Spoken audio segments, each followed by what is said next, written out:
armed. The ship carried 11 passengers and 9 crew members from 5 different countries, mostly Ireland and Malaysia. Before being taken hostage by Israeli forces, Derek Graham, an Irish coordinator with the Free Gaza movement, stated, "Despite what happened on the Mavi Marmara earlier this week, we are not afraid." The 1,200-ton cargo ship was purchased through a special fund set up by former Malaysian Prime Minister and Perdana Global Peace Organization, PGPO, Chairman Tun Dr. Mahathir Mohamad. The ship was named after an American human rights worker, killed in 2003, when she was crushed by an Israeli military bulldozer in the Gaza Strip. Its cargo included hundreds of tons of medical equipment and cement, as well as paper from the people of Norway, donated to UN-run schools in Gaza. According to Dennis Halliday, "We are the only Gaza-bound aid ship left out here. We are determined to deliver our cargo." The Rachel Corrie had been part of the Freedom Flotilla, a 40-nation effort to break through Israel's illegal blockade, before being forced to drop off late last week because of suspicious mechanical problems. The attack on the Rachel Corrie may spell trouble for Israel's relationship with Ireland. The Irish government had formally requested Israel allow the ship to reach Gaza. On the 1st of June, the Irish Parliament also passed an all-party motion condemning Israel's use of military force against civilian aid ships, and demanding an end to the illegal Israeli blockade of Gaza. Nobel laureate Mered Maguire summed up the hopes of this joint Irish-Malaysian effort to overcome Israel's cruel blockade by saying, "We are inspired by the people of Gaza whose courage, love and joy in welcoming us, even in the midst of such suffering, gives us all hope. They represent the very best of humanity, and we are all privileged to be given the opportunity to support them in their non-violent struggle for human dignity and freedom." This trip will again highlight Israel's criminal blockade and illegal occupation. In a demonstration of the power of global citizen action, we hope to awaken the conscience of all. IAF admits it doctored the audio tapes. By Free Gaza Team, Cyprus, June 6, 2010. The IAF admitted today in a press release that it doctored audio footage from its exchanges with the Gaza flotilla, in order to paint the flotilla passengers as anti-Semites. However, their comments made no more sense with this explanation. This transmission had originally cited the Mavi Marmara ship as being the source of these remarks. However, due to an open channel, the specific ship or ships in the Freedom Flotilla responding to the Israeli Navy could not be identified. During radio transmissions between Israeli Navy and the ships of the Free Gaza Flotilla on the 31st of May 2010, the Israeli Navy ship attempts to make contact with the deaf Y on channel 16. Other ships from the flotilla respond on the channel, without identifying themselves. At some point during the radio exchange, the Israeli Navy is told by one of the ships to shut up, go back to Auschwitz, 205, and don't forget 9 to 11, 542. According to our captain of Challenger 1, Dennis Healy, a man with 25 years of experience on the sea, there would be no way that anyone could communicate with each other without the entire fleet hearing the exchange. There was no exchange like this by anyone on any boat during the entire time I was piloting the boat, said Dennis.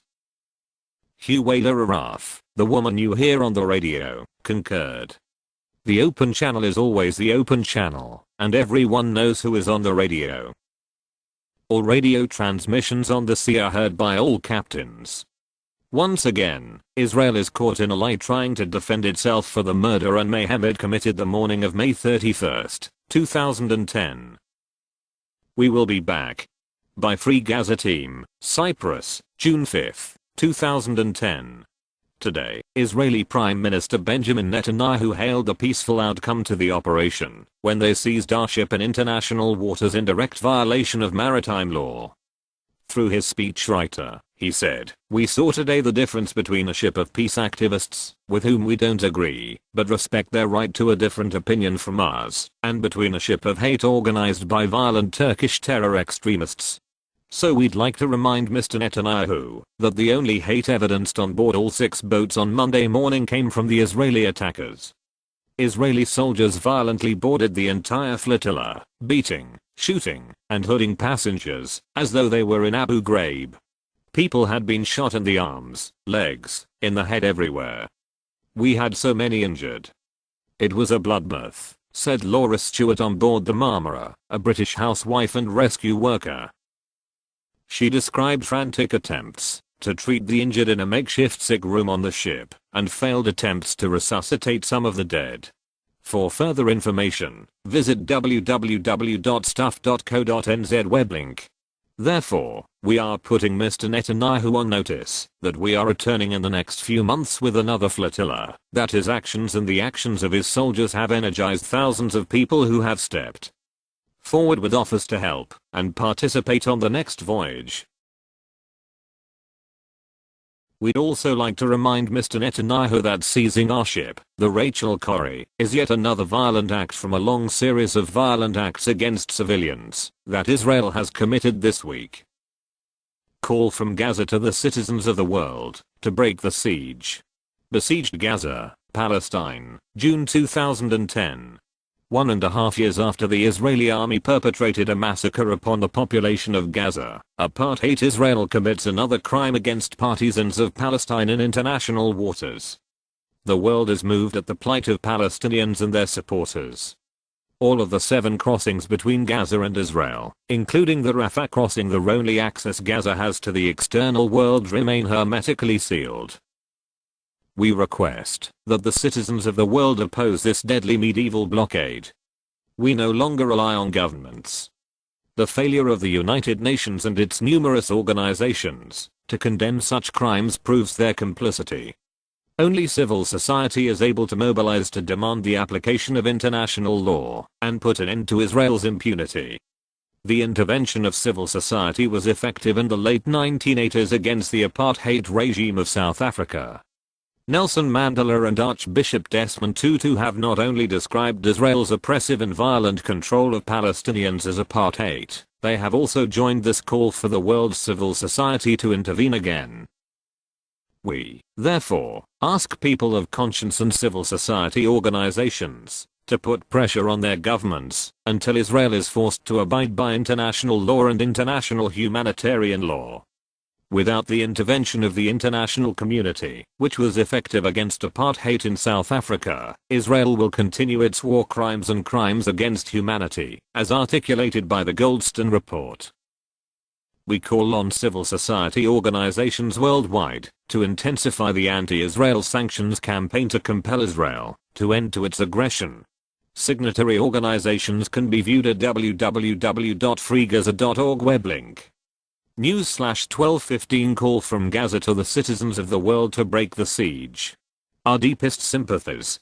By Bayan Kashana and I am Malani, June 7, 2010. We in the Free Gaza movement would like to offer our deepest sympathy to the people of Turkey, and particularly to the 9 families who have lost loved ones. 28 children have lost their fathers because of the Israeli attack on the Mavi Marmara.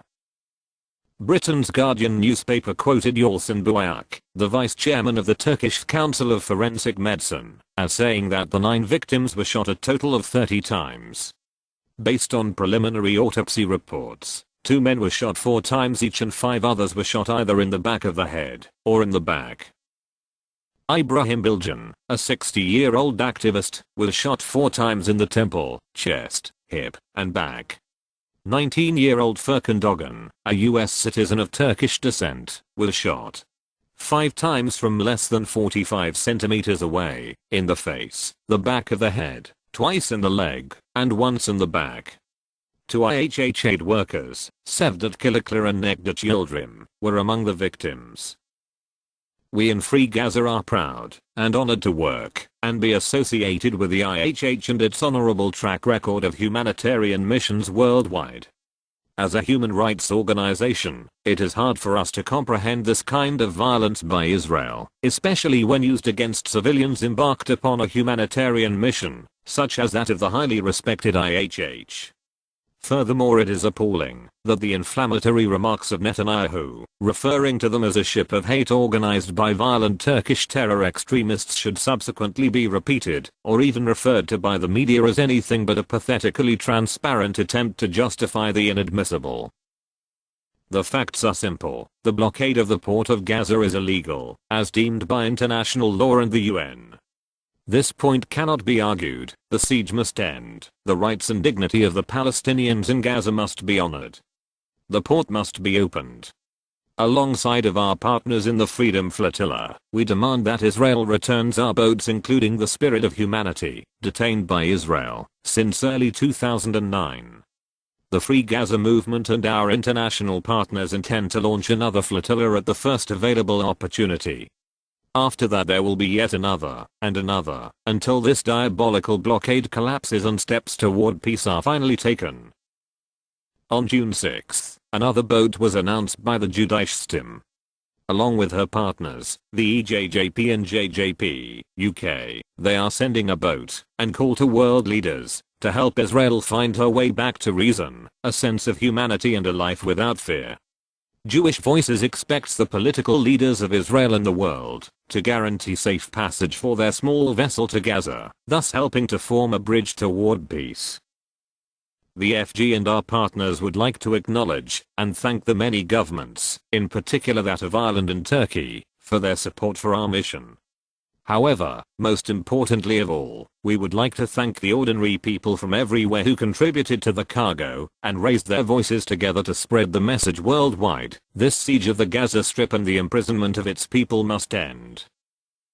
In their own words, survivor testimonies from the flotilla, the 31st of May 2010. June 2010. For 3 days as they were held in captivity and unable to speak on their own behalf, Israel presented the massacre against civilian passengers on the Mavi Marmara and attacks on other flotilla ships as self-defense against a lynching. Now that the passengers are returning to their home nations, the global community is hearing a much different story, not just regarding the incident, but also their treatment afterwards once in custody. Please check the testimonials out at www.freegaza.org, web link survivor testimonies. Brief excerpts from a few of these testimonials are included here.